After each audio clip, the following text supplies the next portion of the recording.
the one I've been emailing with? Yeah. Here, I'm just gonna put this Yeah. right here. Yes, thank Okay, you great. so much. Great to meet you. Okay. Well, Judy, thank you for coming today. We're excited to have you. Sure. Just do an introduction, and then we'll get started. Sure. My name is Judy Richardson-Mahre, and I have 4 kids. All have been in scouting. 3 of them have been in Boy Scouting. One was a girl who was too old to get in on the action with BSA. And I have 2 eagles. My youngest 2, my youngest daughter and my youngest son are eagles. So I have been involved in scouting close to 100 years now. And and so my husband and I kind of divided and conquered. I did all the Girl Scout stuff and he did all the Boy Scout stuff until all our girls wanted to join Scouts BSA. And then I was tossed into Scouts BSA. So that's my scouting career. On my other career, I started my career as a mechanical engineer, which I thought was going fine and going swimmingly. And then I had a few kids, and one of them had ADHD, and my husband was diagnosed at the same time that my oldest daughter was diagnosed. And that he walked out of that meeting or that session where she was diagnosed, and he said, I'm not just stupid, which broke my heart, right? I didn't want him to get that message. Of course, I didn't want him to feel that way, and I didn't want my child to get that message either. I subsequently had 2 more children biologically. They all have ADHD. And then I imported a young man who was estranged from his family, and he has ADHD. Are you seeing a trend? Yeah, I seem to be a magnet for people that have ADHD. And everywhere I go, people who have ADHD and neurospicy brains are drawn to me. But I get them, I understand them. So in an effort to try and help my children, I was really starting to learn about ADHD, starting to advocate for them, et cetera, et cetera. And it grew very organically. I didn't plan a career change at all, but I went back, got my master's in marriage and family therapy, of course, because that's obviously the next step after engineering. And then I became a full-time therapist, ADHD coach, educator, speaker on ADHD, and I'm super passionate about talking about it and getting the real information out for people. So that's me. That's why I'm here tonight.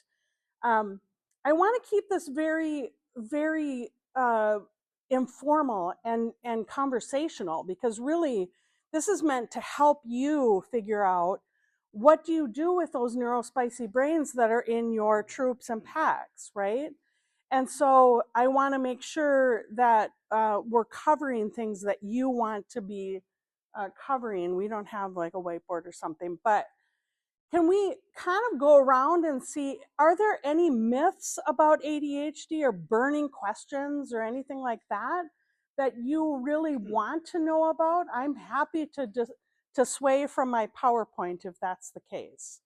Any burning questions about ADHD or myths that you really want me to clear up? Okay, then you get my PowerPoint, right? That's all you get.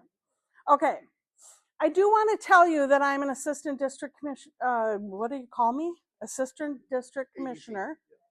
And I am part of the Special Needs and Disability Committee.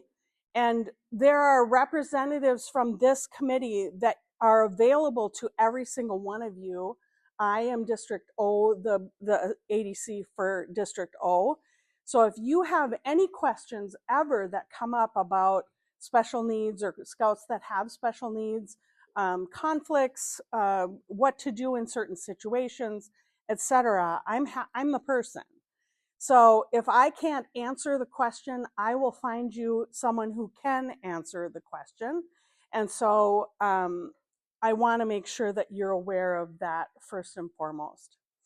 So I'm going to start with a little bit of review. I know we did this before where we talked about what is ADHD. And I really think knowledge is power, and I think it's important for you to understand ADHD, understand what it is, so we take the shame out of it and we make sure that we're meeting the needs of the Scouts. So there's 4 high-level bullets that I want you to know about ADHD. And this is neurodiversity in general, right? But ADHD is the brain connectivity networks in the areas of the brain that are responsible for self-control and self-regulation. Those don't work well, okay? Every part of your brain is responsible for some function. And if that part of the brain is not communicating well, then that function doesn't work well. Make sense? So I want you to hear this part. These, from an ADHD perspective and a Neurospicy, Neurodivergent brain perspective, it is all of the areas that are responsible for self-regulation and self-control. That means we have a lot of kiddos that are struggling with self-regulation and self-control, which makes meetings interesting, right? Meetings and camps, right? Okay, so that's the first thing I need you to know. The second thing is it's a developmental delay. Kids are delayed up to 1/3 of their chronological age. So we're going to talk about that in a minute and on the next slide in more detail. It's neurobiological. It is not behavior. So behavior interventions don't really work. Consequences don't really work. So you have to make sure, we have to understand the brain and then approach it a little bit differently than most of us were trained to deal with kids, right? When I first had my children, my parents kept saying, Judy, you are so easy on them. You are too permissive. You got to put the hammer down, right? Nail them down. Be more hard on them. Well, God knows I tried. And that first little Neurospicy child, she had a will, and she could escalate past what I ever considered. And so my trying to pin her down escalated her. And then I escalated further to try and pin her down, and she escalated further. There was no stopping that train. So you cannot handle kids the way we think you can handle kids, right? It's not a matter of being firmer. It's a matter of being kind and understanding and compassionate and firm boundaries, but calmly, right? And then the last one is it's highly hereditary. So that means something to all of you. Because if you have a child in your troop that has ADHD or is neurodivergent, most likely their parents are neurodivergent, or one of them is neurodivergent. It is second only to height. So that's something to keep in mind, right? So when I say it's a developmental delay up to 1/3 of your chronological age, I want you to hear this. So when I'm dealing with a 6-year-old, 1/3 of his chronological age might be 4, right? If he's delayed from a 6-year-old to a 4-year-old, might not be super noticeable, right? A 12-year-old who's starting middle school, if they are delayed 1/3 of their chronological age, that's 8, right? So they could be a 3rd grade from an executive function perspective versus 6th grade. We put car keys in the hands of 16-year-olds. They could be delayed up to 5 years from an executive function perspective. And then I did it too. I sent them to college at 18, and their executive functions could be 12, right? Every single one of them came back. All of mine came back. So I should have known better. I did know better. And they were delayed up to a third of their chronological age. So the real thing that we're talking about is the executive functions, right? And I'm not going to go through these, but these are all the executive functions. There's about 13 of them, depending on how you slice and dice them. But these are all the things that their little brains struggle with. When you talk about kids that are blurting, can't stay quiet in meetings, that's because they're impulsive. Their impulsivity or their inhibitory system is not mature, right? Their emotional regulation is not mature. So when something happens or someone slights another child that is neurodiverse, that sends them into a tailspin, right? We talk about, is the emotion appropriate? Yes, you can be frustrated if someone slights you. Is the intensity appropriate? No, oftentimes the emotion is appropriate, but the intensity is way out of whack. So we don't do anything with a child who's dysregulated emotionally, but calm them down. We don't problem solve at all. We only calm. We calm first, and then we can problem solve. So if you want a deeper understanding of this, go to University of Scouting. I'm speaking on Spill the Tea about ADHD, and we'll go through each of these, and I can tell you all of the executive functions and how they show up. The other one I will highlight is internal motivation. So many kids that have ADHD are not motivated to do things that are not preferred activities. And it's a real thing. It's been called many different things in the past, from laziness to pathological demand avoidance. And what the real crux of the issue is, their brains cannot handle things if they do not prefer the activity. Their internal motivation center, which is actually in the center of your brain, that piece of their brain does not help them get motivated for things that are important or things that need to get done if they are not preferred. So we talk about importance-based motivation versus interest-based motivation. So you have to know that when you're working with scouts that are neurospicy, right? You have to know that if they're trying to do activities like sitting in the business part of the meeting that is boring, that's not going to happen well. And they only have a very short window of time where that can happen. And that's because of this interest-based motivation versus importance-based. Now, they have a lot of superpowers as well. So I don't want you to think that all is I talk about all the struggles of the ADHD brain. There are major superpowers as well. So if we can find the superpowers and exploit the heck out of those, these kids are insanely successful.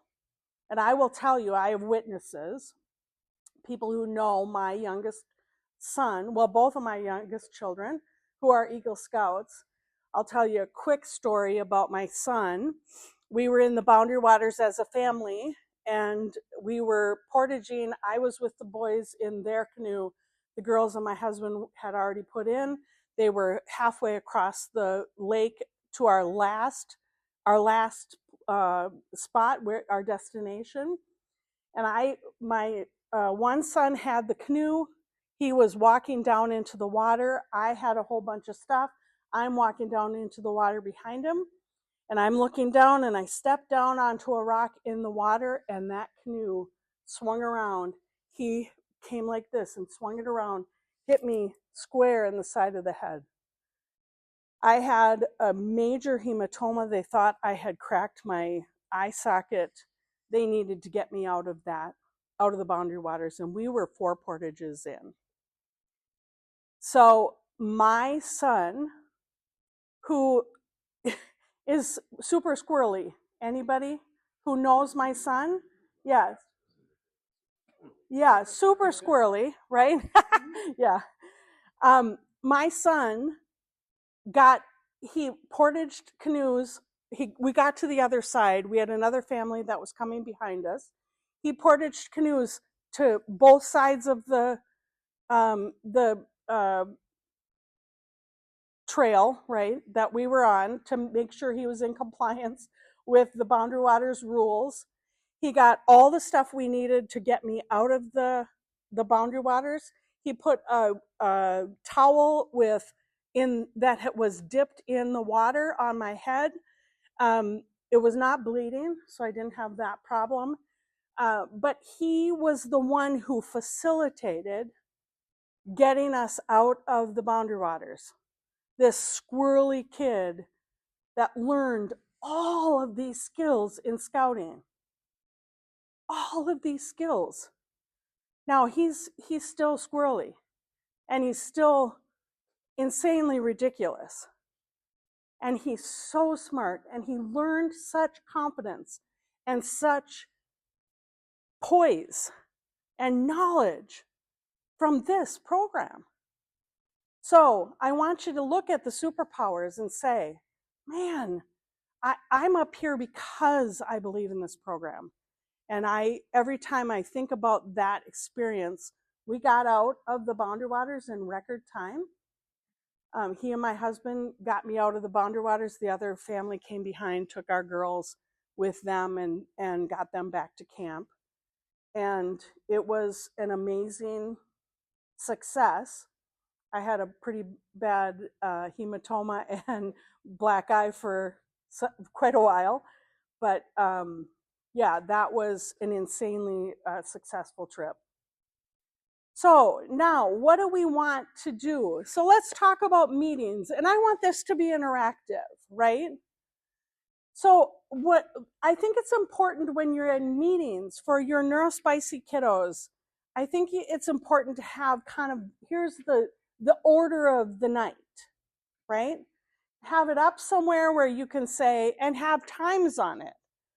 Say, okay, at 6 o'clock we're going to do this, at 6:10 we're going to do this, at blah, blah, blah, right?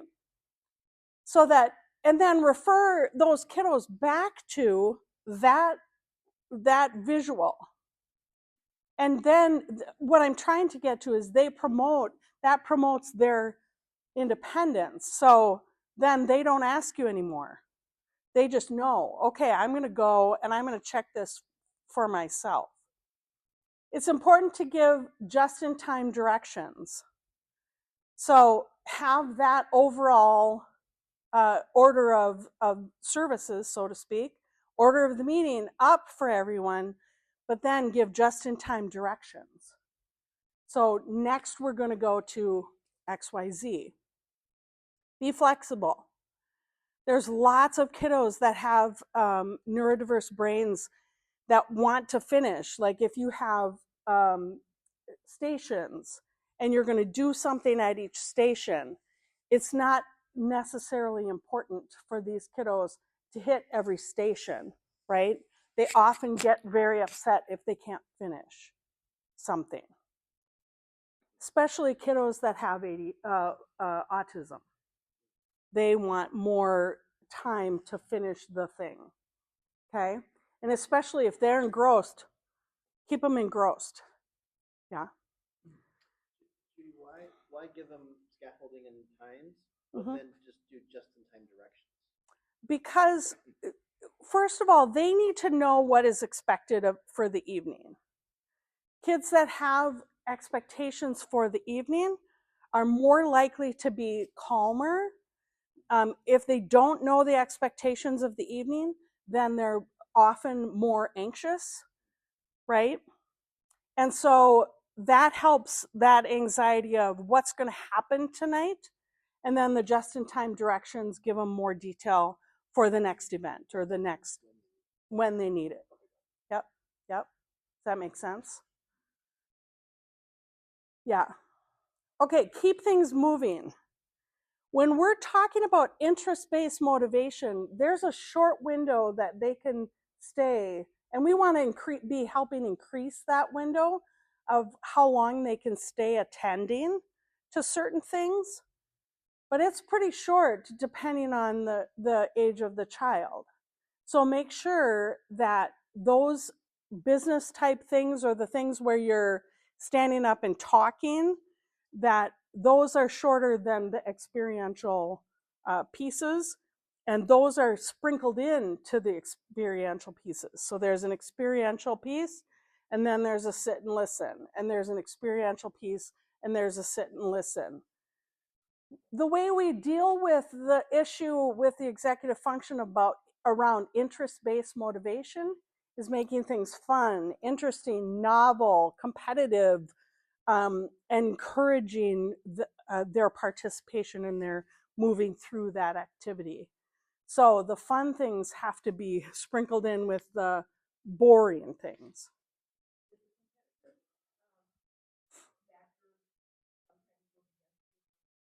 Yes, yes, yes. So you have to see if a child is a competitive child. And sometimes competitive, I have a client right now who's competitive about everything. And then that really works against you because he can't lose. He doesn't know how to lose. And so that's where it works against you. Again, we're trying to help build these lifelong skills. So working with them, having someone available to handle or be available to that scout if they lose or if their competitive nature gets in the way. I have just-in-time directions twice. What? It's important. It is important, yeah. Give the ADHD or autistic scout a special job. So I find that if we're in the meeting portion of a meeting, or the boring portion of the meeting, if I say to a scout, I just keep talking and I hand them my water bottle, I maybe have this agreement ahead of time. If I hand you my water bottle, can you get up and go fill up my water bottle, right? Or can you take these papers and go give them to the council chair, committee chair, right? Can you do something? Can you get them up and moving in a way that is helpful, right? So that they feel like they have some significance and importance, instead of, oh, Johnny's being a pain again, right? Because they get that message a lot. I will tell you, one of the things that really spurred my passion for this discussion was I heard the statistic that kids that have ADHD get up to 85% of their messages are negative every day. Every day. So I don't think I'd go back to a job where I got 85% of my messages that were negative, like I wasn't meeting expectations. I wasn't doing what I was expected to do. The really remarkable piece is, do you want to guess at neurotypical kids, how many negative messages or what percentage of negative messages they get every day? Want to take a guess? 30? 20? It's 15. It's exactly the opposite. 85 versus 15%. That's insane to me. I don't want anyone to get that many negative messages, especially my kids, right? So that's really having some compassion and understanding is really important. I want to emphasize being flexible. So if they can stand in the back, if they can have fidgets, fidgets really work. There's rules around fidgets, but fidgets really work.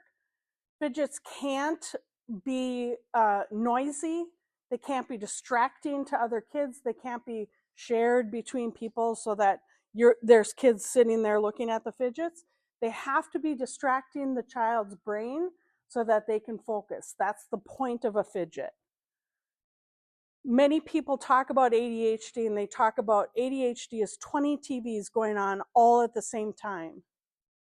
And the inhibitory system can't manage the attention. They can't pick and choose which TVs to turn off so that they can focus on the other TVs or TV, right? I just wanted to say on your last slide about the agenda and like stuff. So Blake was in our troop, and we had the pleasure of having Blake, but he was our quartermaster, and he was also minister. I forget. Chaplain's aide. Thank you. But he did an amazing job as a quartermaster. So when we were on campouts, I just remember when he first started, there was a little bit of a mess. Stuff always started on fire with Blake for some reason. But then once we made him quartermaster, he was on top of stuff, left, right, and center. Yeah. So as long as he had something to do, he was on it. Yeah. Wet on rice. It was amazing. Yeah, and that speaks to the importance. If you give them a job where they are responsible and people are relying on them and counting on them, now you have to be clear and you have to pick and choose when that's appropriate and when that's not, right? But he was a squirrely little kid.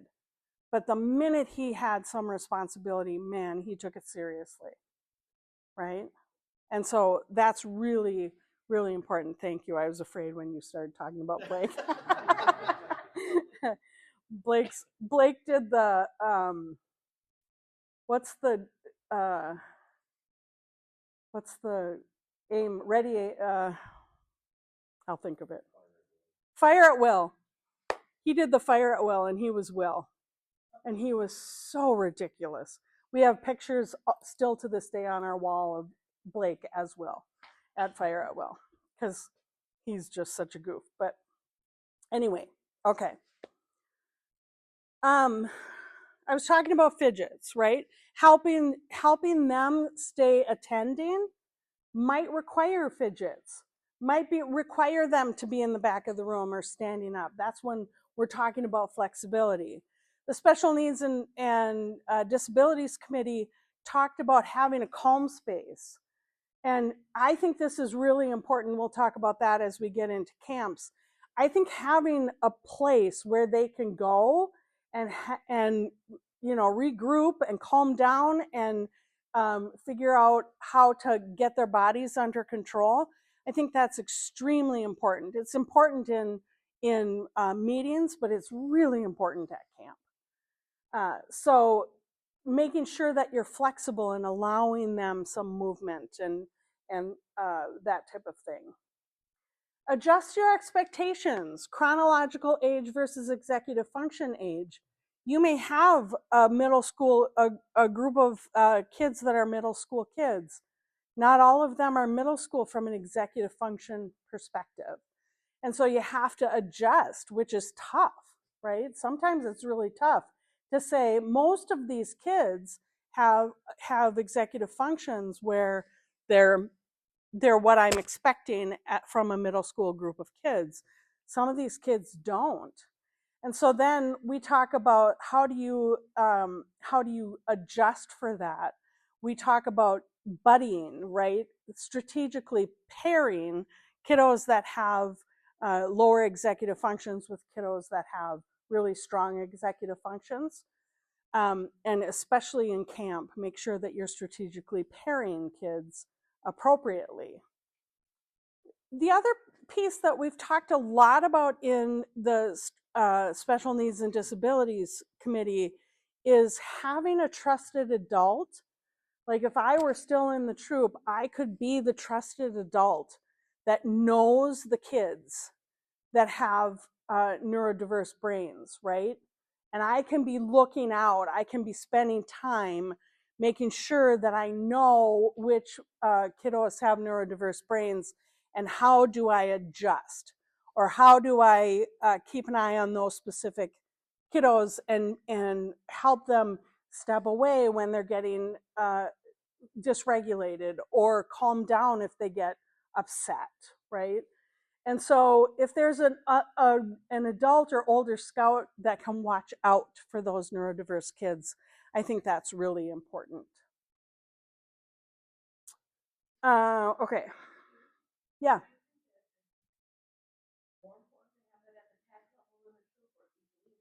I think it's equally important. Yeah. It's so different at the pack level versus the troop level.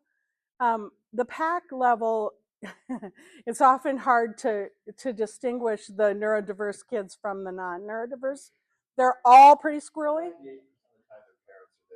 Yeah, yeah, yeah. Yeah, and I think that's a good point. 90% of the time, parents are there and they can help manage at the pack level. Most of the kids in the pack level are pretty squirrely, right? They're still pretty young. So, so I think this is more important maybe at the troop level because you don't have maybe as much parental support as you do at a pack level. Questions? Other questions or situations? Okay. Consideration. Oh, go ahead. I'm Jerry Rollers. I am with the Lions Clubs, and I am the representative for their sponsor. And I work for a camp, Camp Confidence Learning Center. Perfect. Brainerd, Minnesota. I love it. We have patients with this problem. We have campers come in. Every camper at our camp has to have a parent or somebody that they recognize or they love. Now, one of the things, maybe it's later in your presentation, I'm up there a lot and I deal with people with this problem. And one of the things that a psychiatrist is there whenever we have one of the things you never say no to. Would you explain that? Would I explain never say no to never say no to them. Always explain what you mean. Always explain what you want. Always explain where you're going or where you've been. But you never say no to them. Yeah, so I do say no to kids, but I do explain why. Yeah. So again, I think part of scouting is helping learn all of these lifelong skills, and no and the disappointment of no is one of them. And so, but you have to understand that no, because I said so, doesn't work, right? You have to say, this is why, and I understand that this is disappointing, and then go further and help them through the disappointment and the dysregulation that you find or you get with a no or some disappointment. Does that make sense? Yep. You agree? Yep. Okay. Yeah, so this is all about helping. We have to be very kind and compassionate with these kiddos. And you have to, I said earlier, consequences don't work, right? Consequences don't work because consequences assume they have control over this behavior, and they don't. They don't have control over this behavior. And so you have to make sure that you're understanding the executive functions, what's behind the behavior, and then how do we deal with it, right? In a kind and compassionate and educational way and perspective. And again, I'm going to talk in a minute about, well, I don't think I have this slide in here. When emotions or anxiety goes up, executive functions or access to executive functions goes down or offline completely. So there's no rational thought. There's no frontal lobe that's online if a child is upset. That's true of all of us as well, but we still try and do it, right? So we try and, if a child is upset, we try and reason with them. That doesn't work because their executive functions are offline completely. It is just their primitive brain that is emotional, and they need to get that frontal lobe back online. So you need to calm them down first before you do any problem solving. So that's part of that no or disappointment, or the competition, I didn't win. It's your frontal lobe is not online, your executive functions are offline. So let's calm down and then we'll deal with whatever. And it could be that you calm them down and then you go to deal and they ramp right back up again. And you have to do that over and over again, right? Until they can address and accept the situation, right? Any other questions or comments? Thank you. Well, there's lots of steps. I talk about 4 different areas to help calm people down. And this is true of everyone, but especially these kids. One is movement. Movement, emotion changes emotion. So movement helps, and it could be as simple as doing some stretching and breathing. It could be running around the building. It could be just moving from one spot to another and finding a calm space. The next one is distraction. So word finds, puzzles, Legos, anything like that can often distract their brain enough so that they can calm down. One is relaxation itself, breathing, stretching, yoga. There's lots of breathing techniques that would fall into that category.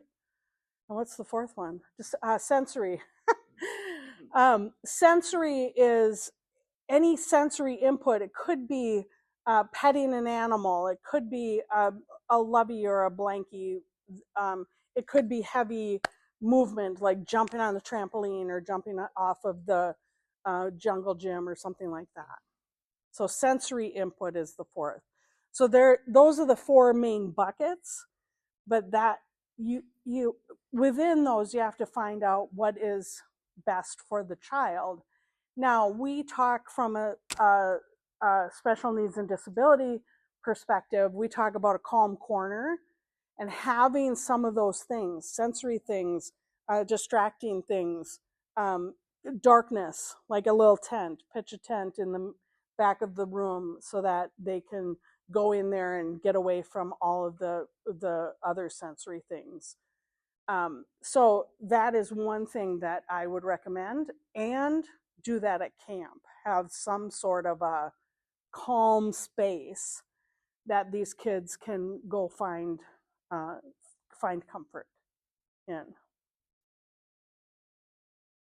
That's a whole nother, we could spend a whole day on that conversation, right? Yeah. No, go ahead.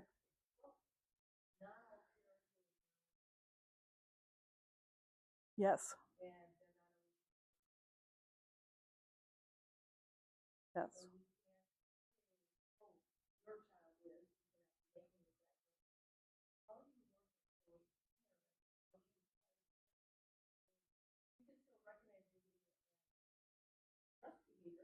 Yeah. Yeah.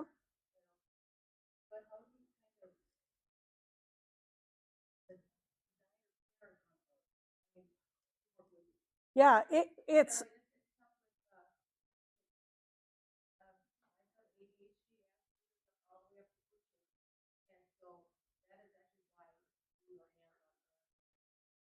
yeah. Yeah. Oh, you're never allowed to get out. You're never allowed to get out, by the way.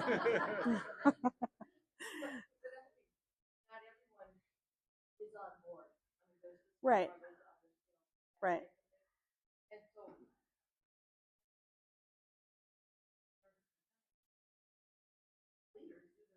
Yeah. That's an age-old question, right? That's a whole nother day-long discussion. But the reality is we don't need to have them on board to do a lot of this, right? But you do need someone who is watching out for those kiddos that are neurospicy, because they can disrupt meetings and be extremely disruptive for other kids, which impedes or impacts the learning of other scouts, which I don't want that to happen either, right? We want to be sensitive and knowing and knowledgeable and compassionate, but I also don't want to impede progress for other scouts that are neurotypical. So I think we can do all of this with our scouts in regular packs and camps. But there's also some things that, from a committee perspective, they have to make some decisions around how are we going to handle this at camps. So camps, it becomes more dire, I think, than at meetings, because we can cover, parents who are there can help cover. But it's when you take a whole pile of these kids to camp and you have, a handful of adults that are trying to cover the whole smash of them, that I think the committee really needs to step in and have a discussion about how do we handle that. And are there scouts that we really need a parent with them at all times? Like if we've had kids that are runners, right? And you cannot be at camp and have a runner and lose an adult to go get a runner, right? And so you have to have that scout's parent there. And I think that all troops have made decisions like that. The other one that I am pretty adamant about is if scouts take medication normally for their ADHD, there's no medication breaks for camp, right? And that should be a policy of the troop, right? Because there's just too much going on to take a medication break. It's already overwhelming and lots of activity and overstimulating and exhausting. And then you add no support from medication when they're used to having support. It's just a recipe for disaster. And so I think the troop needs to have a policy of, if there's medication for ADHD that is taken, there is no medication breaks. They must be supported by medication at camps as well. Does that answer? Yes and no. It's just it's just a tough, yeah. Yeah. Yep. Right. Yep. Yeah. Yeah, and that's where I call on me, right? From a district perspective, I can come in and have some of those conversations, some of those tougher conversations from a special needs and disability perspective. If there are parents who are not able to see that their child is struggling, then I can come in and observe and provide some support. Or someone in the special needs and disability group can come in and have those discussions. I have those discussions every day as part of my career. So I'm happy to do that and come in and support you guys however you need, if that's something that you're struggling with.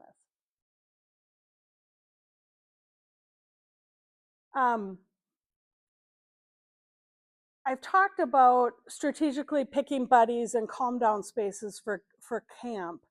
I want to talk a minute about the push and pull of readiness, because I think this is important for every scout, but it's especially important for kids that have neurodiversity. And when we were talking about Blake, I'll use Blake as an example, right?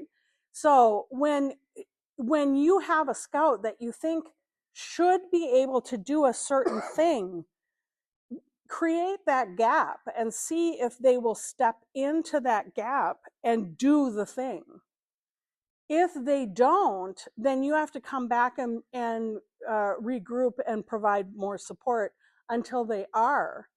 But kids are, and especially even neurodiverse kids, they are able to handle so much more than we are able to give them or willing to give them. And so creating that gap and seeing, will they step into the gap, put them in charge of quartermaster, right? Make them the quartermaster, and then see what happens. The kid that was starting fires is now in charge and militant about, the truck or the trailer. So it's important to see, can I create a gap and see if the scout is ready? This is the age old, we do this with kids all the time. And even these neurodiverse kids, we want to do that because they really want to be important. They want to belong. They want to belong to the group. Which brings me to the last slide.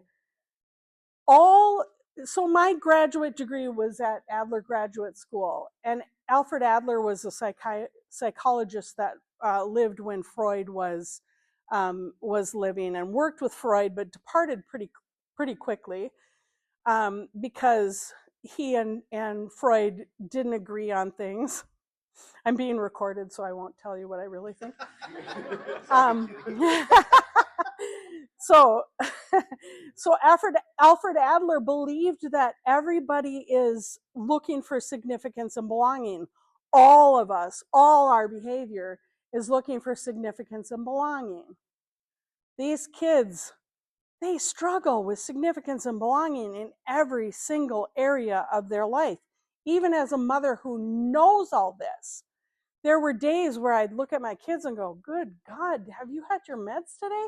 Like, this is just not working, right?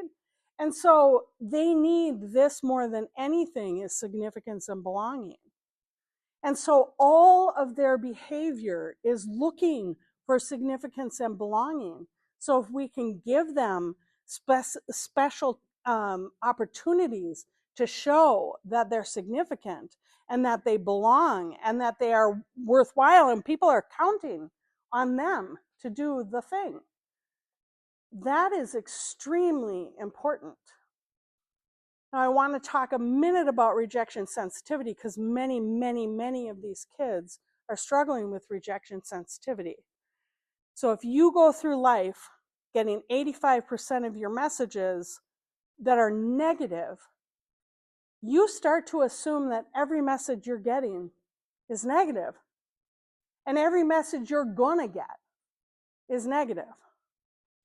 So they develop what we call rejection sensitivity, because they assume that everything, any interaction that's happening, is going to be judgmental, disapproval, not meeting expectations, lazy, stupid, all of the horrible things that these kids hear every day, right? Which I hesitate to even say. But that is the reality of the situation. So you're dealing with kiddos that are expecting you to disapprove. And when you don't, when you give them an opportunity to matter, to count, to be important, to be put in charge of something that's important to a group of people, that is setting them up, right, for some success. And if they need support to do that, let's figure out the supports and the accommodations to help them do that. I think it's important to maintain kind and firm boundaries, right? There are just some things they cannot do, right?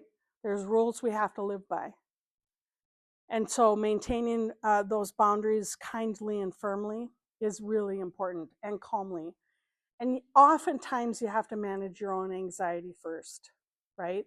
Giving a kid like Blake his responsibility was risky, right?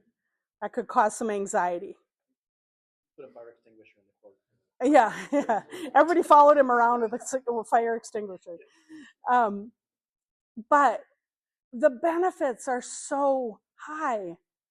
Blake is an unbelievable human right now. He's an adult that is just a really cool person. And a lot of who he is because of this program and people giving him the opportunity to matter. Model and teach tolerance, curiosity, and compassion. And then again, you have to understand the relationship between anxiety or emotions and executive functions. Now I'm going to end with one little soapbox moment about anxiety. We as a society or culture have gotten to the point where anxiety is to be avoided at all costs. I am a licensed therapist and I strongly disagree. I think that anxiety is your body's wisdom and it's telling you, pay attention. We need anxiety and we need to be teaching our kids that anxiety is their internal wisdom, pointing them in the direction of things that they need to pay attention to. So instead of avoiding it, let's use it for its purpose, right? Now, I don't want to dismiss that there's real anxiety disorders. And there is. And panic attacks are real. But there's a lot of people that are avoiding anxiety because it's uncomfortable. And we have to, even these kids have to figure out how to manage uncomfortable things. Questions or comments or situations? Yeah. A bit of the opposite one. So one youth that kind of fits in with a lot of this, and I think could do more, but in this case, the parents are so accustomed to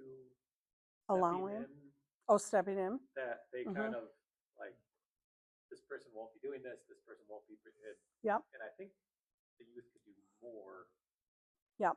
The parents have become so used to, I hate to say protecting, but protective, sure. I don't know if any suggestions there. I don't know. That's kind of an unusual one, maybe. I don't know. No, it's not unusual at all, and I love that question because I think the scouting program is a perfect opportunity to say, this is child-led, right? So we're all uncomfortable letting them lead, right? But you need to step back, right? Were you going to say?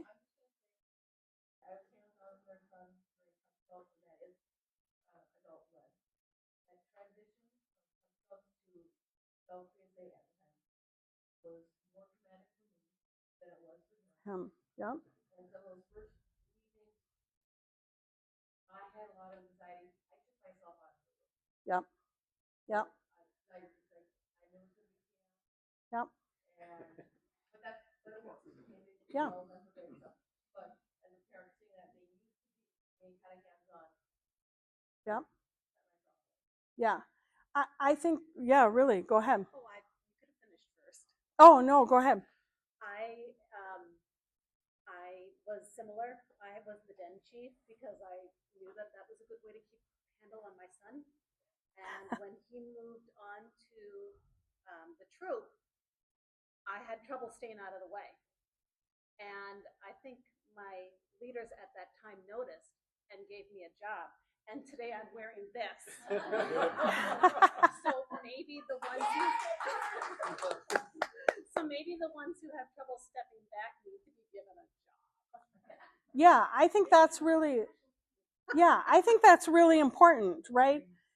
And be given a job that's not directly involved with their child, right? Because we're much more willing to let other kids do the jobs and work with kids that are not ours. We have way more faith. Many times, that's not always true, but many times we have way more faith and confidence in someone else's child. It's not yours. That is your heart walking outside your body, right?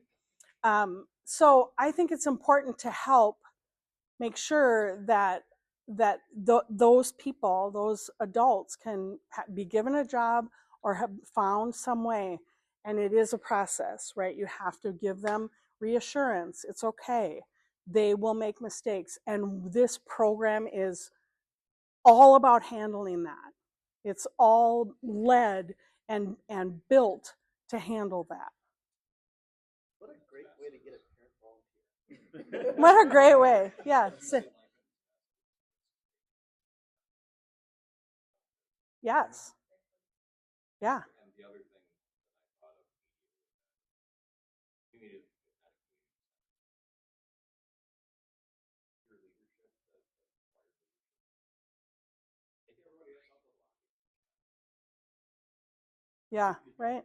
Give them, give them time to be away from their kid, but not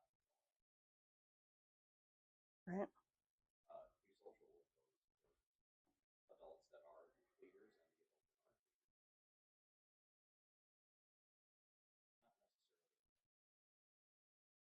Not necessarily. Yeah.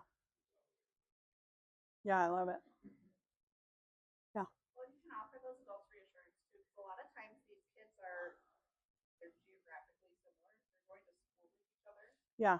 So a lot of times kids that are there at the troop meeting with them, there's a good chance that they also spend 6 hours a day with this kid, and they may have the same or better tools because they're having to work with them in a school environment, Yes. structured environment. Yep. So let those kids thrive too.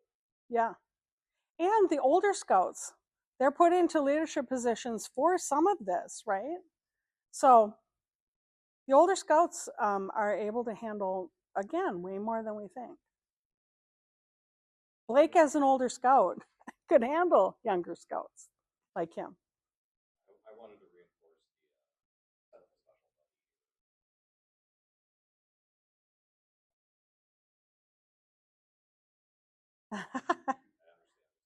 Yeah. But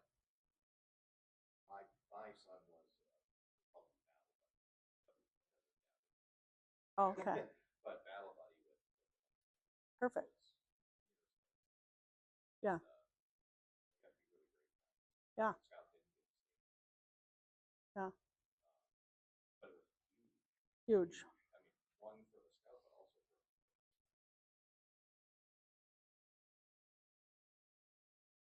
Yeah. and then the only other thing was that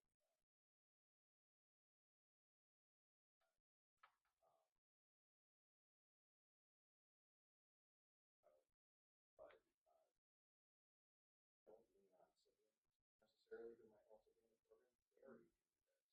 Yeah. They need to have Yeah. on someone else.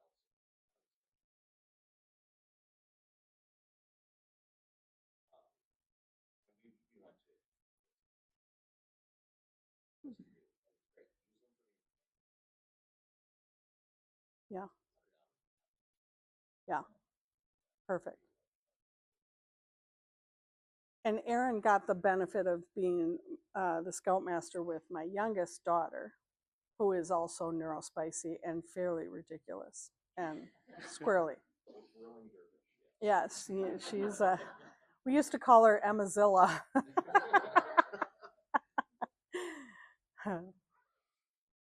Other questions or scenarios or comments? Well, my son is 8. Well, one thing as a parent, I think it helped me with this. I started thinking about, say, everybody has these emotions in them. The problem is they let it out so easily. Yeah. And if you were sitting on your front yard with your lawn or on your lawn chair or something, and you had your dog sitting here and you're some iced tea, and then a car comes down the street and you run your dog over, you would freak out. Yeah. They freak out like instantly on little things. We all have those emotions. Yes. Yeah. Yeah, and that's really important to make sure that you're normalizing those emotions. The emotions are normal, right? And they're appropriate. Most of the time they're completely appropriate. The intensity is the thing that is often kind of off the charts or extreme. And so validating, making sure that you're normalizing the emotions, and then helping, how do we calm you down? How do we calm your body down? And focus only on that. Yeah. It can take 20 minutes to 2 hours, right? Depending on the child and depending on their skills. Yeah. Thank you. Yeah. Other questions, comments, helpful? Fantastic. Thank you. Yeah, you're welcome. lady. Of course.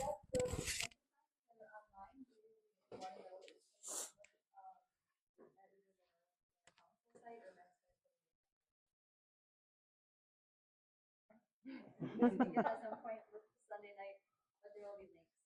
Thank you so much. Yeah, you're welcome. Yes. Yeah, and if you have questions after this, here's my contact information. You can text me or email me. Will you be sharing the presentation? I can, sure. If you're Can I comfortable send with it to you? Yep, I'll put it in. Okay. So, so I'll put it on the website along with Judy's contact info. Judy was openly being recorded, so we'll put her bio on the website as well. Not all of the units are here, so if you have other units or friends that are other parts of the units, just let them know that this material is online. I think we can all agree that the mission that we have and what we do every single day touches these kids more than a lot of other experiences that they would have. So For sure. the For reason why sure. me and Cindy step back into this role is we just give thanks every single day for people like Blake and people like Judy and your family, but also for you guys. So anything we can do to help, let us know. If there's something that you not want to see on the website, let us know. But otherwise, we'll put this material on there. And thank you guys for coming tonight. Enjoy treats. Eat up. Eat treats. I don't know anything about the Facebook account. Thank you. Because I've tried to post